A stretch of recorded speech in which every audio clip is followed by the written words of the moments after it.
Hello, Ralph. We're back with Tried for Her Life, the sequel to Cruel as the Grave by E.D.E.N. Southworth, Mrs. E.D.E.N. Southworth, even though her husband abandoned her.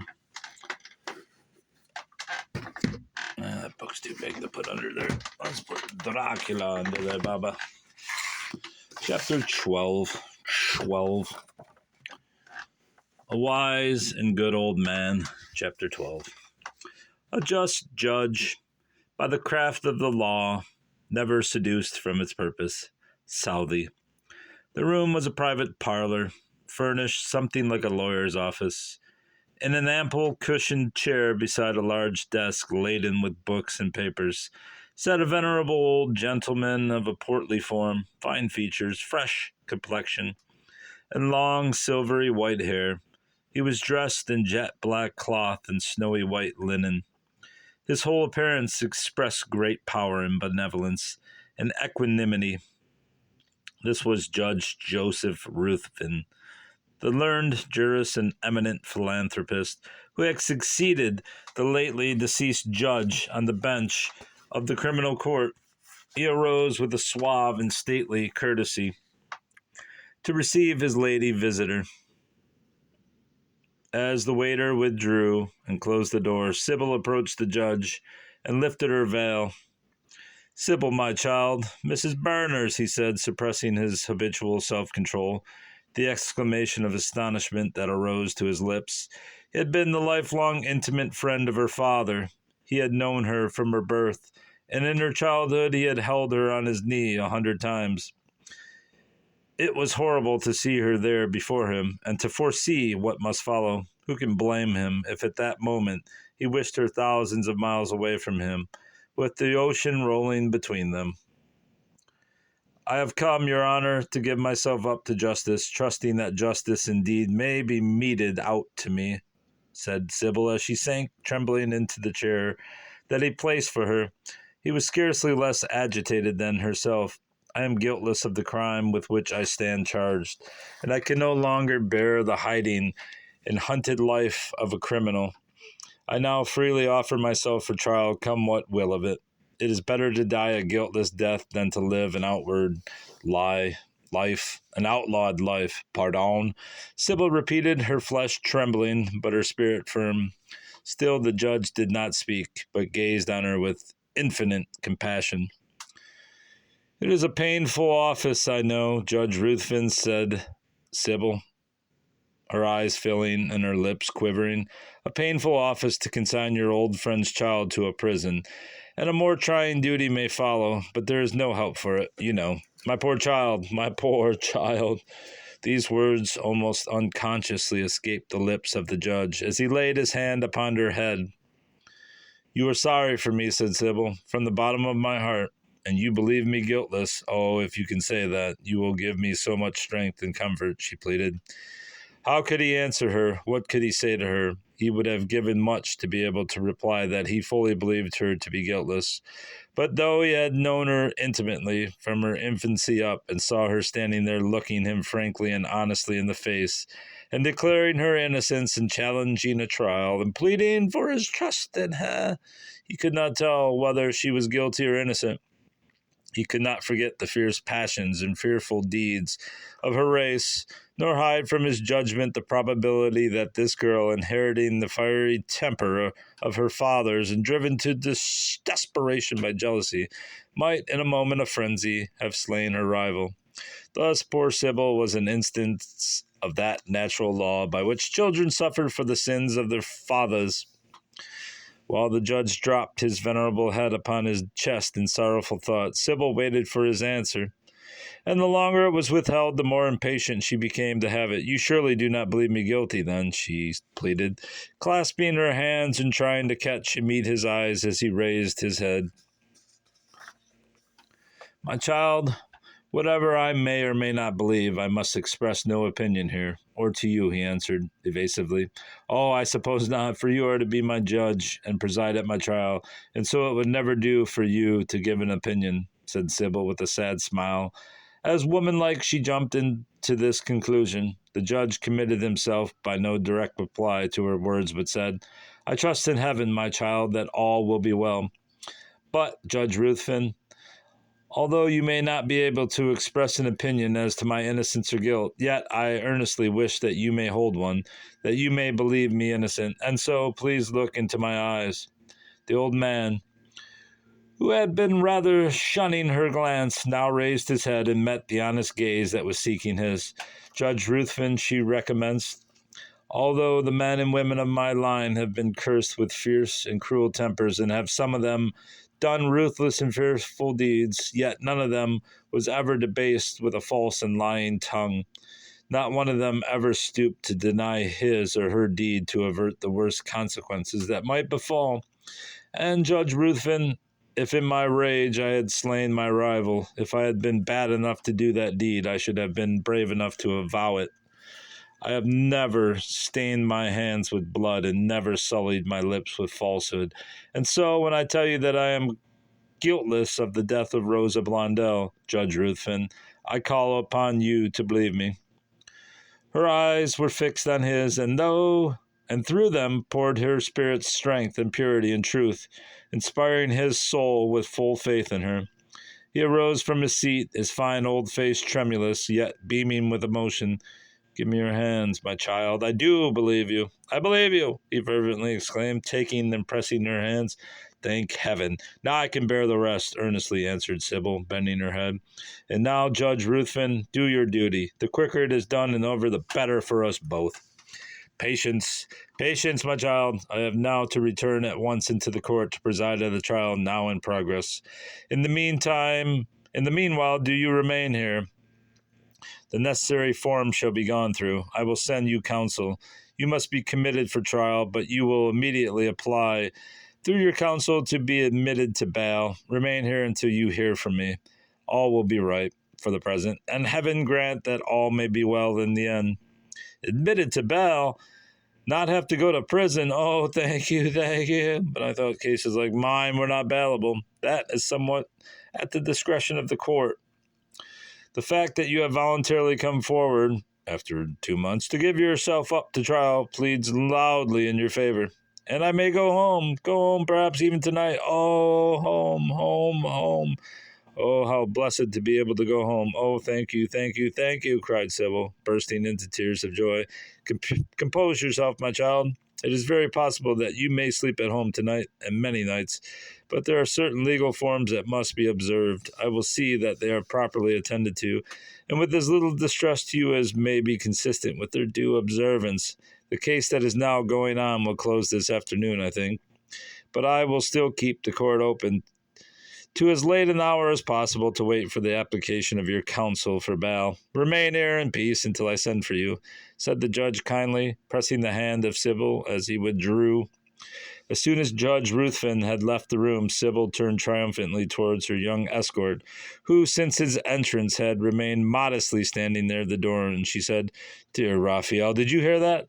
I am to go home and rest in peace until my trial comes on. Oh, Raphael, what joy! And dear boy, take notice. I did well to come here and give myself up, and this blessed prospect of going home is the fruits of that well-doing. Mind, Raphael, always be sure to do well, and you will also be sure to fare well, she concluded, mindful to give her young companion a lesson in morality. Oh, madam, I am so glad of this for your sake, said the boy earnestly. Thank you, Raphael, and I do not forget that I owe you very much. Oh, that I owe very much of this satisfaction to you. But for your help, I could not have escaped from the band or found my way through the mountain passes to this place. But now, my boy, you have been long away from your companions. Your absence may be noticed and may bring you into trouble. So with my best thanks, dear boy, I will bid you goodbye and send you home, said Sybil, holding out her hand. But the lad did not take it. Home, he echoed sadly. Home? Ah, lady, what is my home? A robber's den? No, madam, I will never go back to the band. Here in the village I may get work as an errand boy, or on some farmer's field as a laborer, but even if I do not, though I should perish, I will never go back to the band. Say you so, my boy? Then you shall even go home with me and be my little brother and my husband. Ah, my dear lion, how do you fare now? My husband shall be your guardian, and send you to some good school of art where your fine talent may be cultivated, said Sybil, earnestly again offering her hand. He took it and raised it to his brow and said, You should be a queen, lady, a queen. To do your royal will towards all whom you wish to elevate. How can I thank you? By accepting in simplicity of heart all that I and all that my noble husband will do for you. For Mr. Berners will also be very quick to recognize and prompt to reward your services to me. Poor Sybil, in the generous exultation of her soul, she almost lost sight of the sorrows and danger that still encompassed and threatened her. She, in her young matronly pride and dignity, feeling ever so much older and wiser than her juvenile worshipper, took upon herself to give him much good counsel as to his conduct through life, and was still engaged in this way when two gentlemen opened the door and entered the room.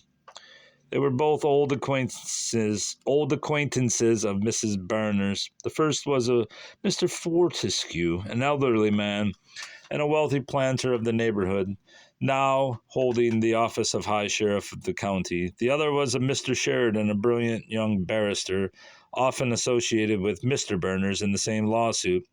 Both these gentlemen had been frequent guests at Blackhall, both in the time of her father and of her husband. Mr. Fortescue took off his cap and bowed to his sometime hostess as he said, Mrs. Berners, if I have come in person to serve this warrant, you will, I am sure, understand that I have assumed an unpleasant duty purely for your sake to save you unnecessary pain. I comprehend and thank you, sir, answered Sybil, and you will at once accompany me to the magistrate's office. Yes, I am ready. Let us go, said Sybil, rising. And here is Mr. Sheridan offering himself as your counsel until you can procure better, said the High Sheriff, presenting the young lawyer. I shall not be likely to find better, I am sure. I shall be very glad to retain Mr. Sheridan, said Sybil, frankly offering her hand to the young man. It is not a pleasant visit, Mrs. Berners, this one to Mr. Hawkins's office, but it will only be a preliminary examination, and I will do what I can to make it a brief one, exclaimed Mr. Sheridan, as he offered his arm to his client to conduct her from the room. Sybil drew her veil over her face, and leaning on the arm of her counsel, was about to follow the sheriff, who had gone before, when she happened to think of her devoted young worshipper, who was standing disconsolately near the judge's desk. Stay here until I return, dear Raphael, she said with a pleasant smile, and then passed from the room. They took her to an office under the hotel where the sitting magistrate was ready to hear to the case. A few witnesses were there, persons who had been present at the masked ball and had observed the marked attentions of Lion Berners to Rosa Blondel and the jealous rage of Sybil, and who had afterwards been drawn to the scene of the tragedy by the cries of the victim and arrived to hear the fatal charges of the dying woman as well as to behold her death. When Sybil saw these people, she shivered and turned pale, not with fear of their testimony, for she had nerved herself to meet that, but with the sudden recollection of the appalling circumstances under which she had last met them, and which their appearance now called up in all its first horror. The magistrate's clerk now handed Sybil a chair. She then raised her veil, bowed to Squire Hawkins, and took her seat. The proceedings were commenced. The witnesses for the prosecution were one after the other duly sworn and examined, and they deposed to the fatally condemning circumstances attending the murder of Rosa Blondel, as they are already known to the reader. This examination occupied about an hour. At its close, the magistrate turned to the accused lady and inquired what she had to say in defense. Sybil arose and answered by giving the explanation that she had already made on the night of the murder. The magistrate heard her through, but then instructed her that her unsupported assertion was no evidence. It would not be received as such, and called upon her to produce her witnesses. Sybil was about to answer that she had no witnesses to produce when a look from her counsel arrested her speech. He respectfully took her hand, replaced her in her seat, and then standing up, he said, My client has given a true explanation of the facts that have led so many persons to a false conclusion. but all further defense we reserve for a higher tribunal. And having said this, he sat down. He knew that no amount of defense would now save Sybil from being committed for trial, and his object was therefore to shorten this ordeal. The magistrate then directed his clerk to make out the minimus. When the instrument was ready, he signed it and looked around for some officer to execute it. "I will take charge of the warrant and the lady," said the high sheriff, interposing. "You, Mr. Fortescue?" exclaimed the magistrate, in surprise at the condescension of the high sheriff. "Yes, I," coolly answered the latter. "But, Mr. Magistrate, we are prepared to offer bail," put in Sybil's counsel.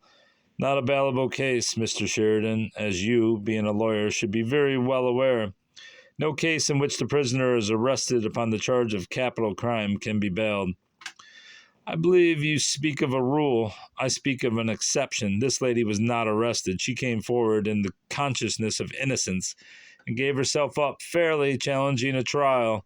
It is not likely, therefore, that she would run away if released upon bail. Quibbles, sir, quibbles. I know of no exceptions to this rule. Mr. Sheriff, remove the prisoner." Mr. Fortescue drew Sybil's arm within his own and whispered to her, "I will take you back to the judge's room, where we will remain while Sheridan goes before the court and puts in an application for bail." Sybil drew her veil again before her face as she was led from the magistrate's office back to the judge's room, where she found her young escort still anxiously awaiting her. "It is all right, Raphael," she said. "Or rather, it will be all right very soon. Will it not, Mr. Fortescue?" "I trust and believe so, madam." The magistrate insisted that my case was not a bailable one, and indeed I knew that much myself, but the judge said he would admit me to bail, and he can do so, can he not?" anxiously inquired Sybil. "The magistrate told you the truth, and besides had no power to act in the matter of releasing on bail. But your case is a very exceptional one, Mrs. Berners, and the judge has very great discretionary powers, which I am sure he will stretch to the utmost in your behalf, I hope without risk to his own position." The high sheriff smiled. "Judge Ruthven," he said, "is the most distinguished jurist, as well as the most honored judge and the most popular man that ever presided in our courts. His proceedings become precedents. He can venture to do a great deal. He can afford to risk much." While they talked thus together, Mr. Sheridan re-entered the room with a very cheerful expression on his countenance. "All will be well," he said brightly. "Mr. Sheriff, I bear you the judge's orders to bring your charge into court. Mrs. Berners, you will meet some friends there, and will with them enter into a recognizance for your appearance at court when called to trial." Sybil promptly arose and gave her hand to Mr. Fortescue, who drew it within his arm and led her out of the room, and then from the hotel to the courthouse. The courtroom was, comparatively speaking, empty. The crowd that had collected to hear a trial for forgery, which was just ended in the acquittal of the prisoner, had dispersed at its close, and no one remained but the presiding judge, the officers of the court, a few lawyers, and a group of gentlemen. As Sybil was led up the aisle between the rows of benches usually occupied spectators, one of the gentlemen turned around, and to her joy and amazement revealed the countenance of Lyon Berners. If the deed had risen before her, Sybil could scarcely have been more astounded. He from whose bleeding and insensible body she had been torn away scarcely 5 days before now stood before her, ill, pale, faint, but living. His head was bound up with a white linen bandage, as, leaning on the arm of Captain Pendleton, he came to meet her. "Oh, my dear Sybil, my dearest Lyon." These were the words with they greeted each other. "Now, my friends, leave all this until you return together to Blackhall. Now we must not keep the court waiting, but proceed to business," said Mr. Sheridan, taking the hand of his client and drawing it again through his arm as he led her up to a table that stood before the bar, and upon which was spread out a formidable-looking piece of parchment, heavily engrossed. "Here is the bond by which you enter with your husband, with Captain Pendleton and Miss Beatrix Pendleton, into a recognizance for your appearance at court when called to trial. The amount of bail is high, $50,000, but I fancy you are good for that," said the young lawyer. Sybil smiled gravely, and when the pen was put into her hand, signed her name. Her signature was followed by those of Lion Burners, Clement Pendleton, and Beatrix Pendleton, and the bond being duly sealed and delivered, Sybil was informed that she was free to depart. Free to depart. No more need of flying and hiding. Free to go home, to sit down in peace by her own dear fireside, to lie down and repose on her own comfortable bed. Free to depart. Free to go home. Oh, joy! Sybil in her delight forgot that the darkest thundercloud of fate still lowered in the sky, threatening to break in destruction on her head. Disregarding all forms, she was about to go up to the bench to pour forth her thanksgiving to her old friend Judge Ruthven, when her husband laid his hand upon her shoulder and stopped her, whispering, "Remember, dearest, that when we are in court, and govern yourself, we shall see the judge at the hotel." So Sybil merely curtsied to the bench and gave her hand to her husband, who pressed it warmly, and then passed it over to Mr. Sheridan, who led her from the court room. Lion Burners, supported by Captain Pendleton and Beatrix on the arm of old Mr. Fortescue, followed, and thus they all returned to the judge's room in the hotel. "Lion, dearest, there is my little friend and deliverer. Come here, Raphael, and get acquainted with my husband," said Sybil, as her eyes fell upon her young escort. The boy came at her call, and she presented him to Mr. Berners, who received him with some surprise, but much condescension. "I will tell you all about Raphael when we get back to Blackhall. In the meantime, you must take him upon trust, for he is to go home with us," said Sybil. And before another word could be spoken, the door was thrown open, and Judge Ruthven entered. All arose and stood up as the venerable old man went around and shook hands with each one. Sybil held his hands between hers, and with the tears filling her eyes, warmly thanked him for restoring her to her home. Though it might be only for a season, she said it would give her strength to bear all that might come afterwards. "Heaven grant, my dear Sybil, that your full and perfect acquittal and vindication may come afterwards, as I entirely believe they will. Your trial may not come on at this term of the court, and if not, there will be a considerable interval of time during which your counsel must bury himself in hunting up evidence in your favor, and if possible tracing this mystery to its solution. Heaven bless you. There, don't weep," said the judge, shaking both her hands, and then relinquishing them, and they all sat down and talked hopefully over the subject until the door was again opened, and the waiter appeared to announce that the carriage ordered for Mr. Berners was waiting. "Come, dear Sybil, let us bid good-bye to our friends, and go," said Lion Berners to his wife. And both took an affectionate and respectful leave of the judge, and were about to do the same by Pendleton, when the captain said, "No, Beatrix and myself prefer to go down to the sidewalk and take leave of you at the carriage door. And the only reason why we do not go all the way home with you is because we know that you have some mutual explanations to make, and would rather be alone today. But tomorrow we shall go to see you, and if you will let me, I will make you a long visit," added Beatrix Pendleton. "Oh, Beatrix, dearest, always true and brave," exclaimed Sybil, suddenly kissing the young lady, while Lion warmly grasped the hand of her brother. Both the husband and wife understood and appreciated the motives of these devoted friends. They went downstairs, attended by the Pendletons, Mr. Sheridan, and Raphael. When the Burners with Raphael were in the carriage, Clement and Beatrix Pendleton took leave, reiterating their intention to visit Blackhall the next day. "And I also must be with you at an early hour, Mrs. Berners, for it will be necessary to begin at once to prepare your defense. I would also like to learn, Mr. Berners, whom you intend to associate with me in council," said young Sheridan, as he took leave of the lady and gentleman. "We will settle all that in the morning, Sheridan, and of course I myself must be with you in the defense," replied Lion Berners. And they shook hands for the last time, and the young lawyer ordered the coachman to drive on. "The old ladies at the hall will be prepared to receive you, Berners.